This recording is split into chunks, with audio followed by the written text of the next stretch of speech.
Hello, thanks for joining me, astrologer Patrick Arundell, for your astrological overview for week commencing the 19th of October. There's a stellium of planets, a big cluster of influence in the sign of Virgo this week. Virgo is about precision, it's about being of service, it's about making sure that all the detail of situations works well. But at the core of these planets is the planet of Jupiter. And Jupiter is all about big gestures.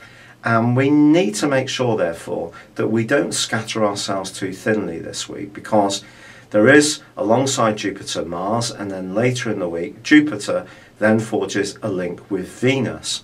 Now, all these planets are then going to be linking into Pluto, the planet of change, which is in the sign of Capricorn.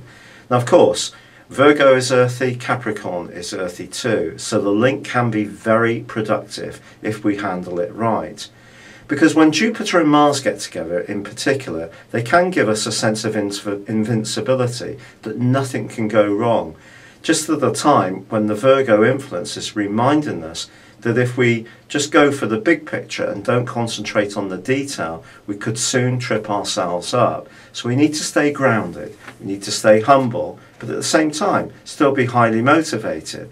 And some of the areas that can come up and be in the public domain a lot this week are going to be to do with physical activity, with diet, with reduction of sugar.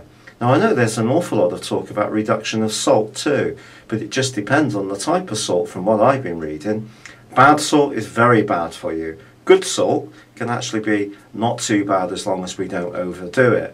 But becoming more knowledgeable about these kind of things is certainly going to be part of the gift of all these planets in the sign of Virgo.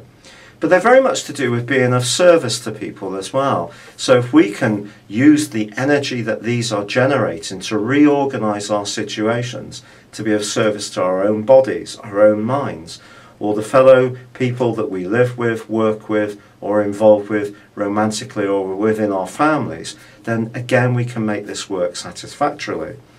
But the Sun, of course, is still in the sign of Libra as this week begins, and is going to be in a clash with the Moon, which occurs on Tuesday.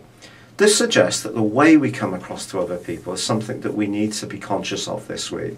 Libra can be very, very charming, but the Moon in Capricorn can be very doubtful. It's very traditional and it's demanding.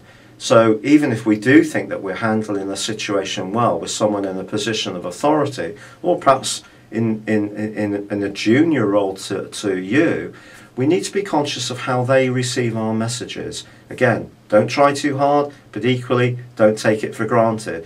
Just checking ourselves about the expectation of the people that we're talking to might just keep us nice and steady on the right path. But then from the middle of the week, Mercury clashes with Pluto again in a way that it did for much of September. And if you do find yourself encountering someone who is overbearing, not very sensitive, not really listening very much to how you feel about a situation, there could be another example of this in the second half of this week.